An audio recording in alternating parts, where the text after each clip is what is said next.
Among the oldest peace treaties in history is the Treaty of Kadesh, which was negotiated between the Egyptian and Hittite empires over 3,000 years ago in the middle of the 13th century BCE. With neither party willing to continue incurring the costs of war, and with each side wary of looming conflict with its other neighbors, Pharaoh Ramses II and King Hattusili III sought to negotiate an end to the conflict.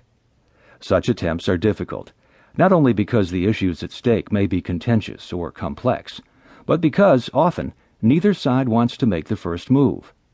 The side that comes asking for peace may look weak rather than wise or magnanimous, a signal that no leader can afford to send. And yet, a deal was reached. Despite having been drafted thousands of years ago, the treaty has many of the hallmarks of more recent agreements, including provisions proclaiming the end to conflict, the repatriation of refugees, an exchange of prisoners, and a mutual assistance pact if either side were to be attacked by others. One other characteristic makes this accord similar to what we often see today in peace treaties, commercial agreements, and successful efforts at resolving conflicts ranging from international disputes to arguments between spouses.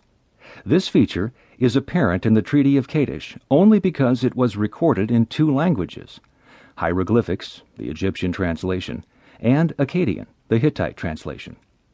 A comparison of the translations reveals that the two versions are, as we ought to expect, very similar. But there is at least one important difference.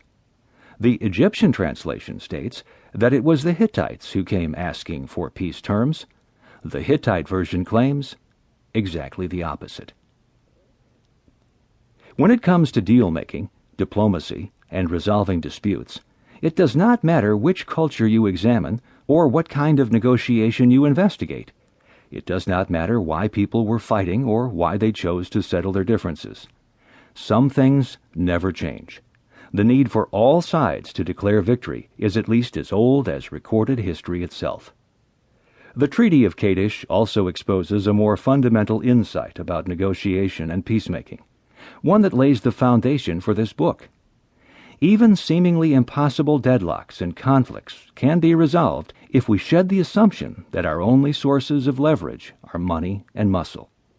This is especially important to keep in mind when you are dealing with a situation that seems hopeless, when even your most generous offers are being rejected, when your well-intentioned attempts at addressing the issues are being thwarted, and when you have little power with which to impose a solution. You need a different approach and other sources of leverage. This book provides such an approach and reveals those sources of leverage. 3 ways to negotiate the impossible. Some negotiations are easy, others are more difficult, and then there are situations that seem downright impossible.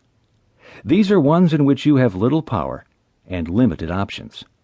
These are times when conflict is escalating, deadlock is worsening, and no one is willing to back down.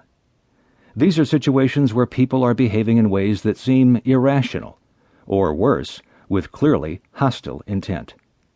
These are problems without precedent, where even vast experience offers limited guidance. But these are also the cases that, when handled skillfully, will become the stuff of legend.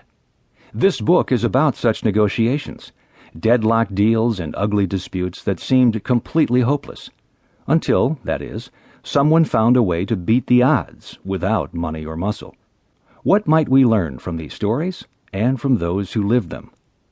As anyone who has dealt with deadlock or conflict will attest, some of the hardest situations to resolve are those where your attempts at negotiation in good faith have failed, and where you don't have the resources or power to bargain effectively. The reason people lose hope and begin to see the situation as impossible is that they have already tried their best to address the substance of the dispute. They simply have no more money or muscle left. But what if there were other levers you could use? In this book, we will focus on 3 crucial levers that negotiators often ignore, underestimate, or mismanage, especially when they are accustomed to thinking of power in terms of money and muscle.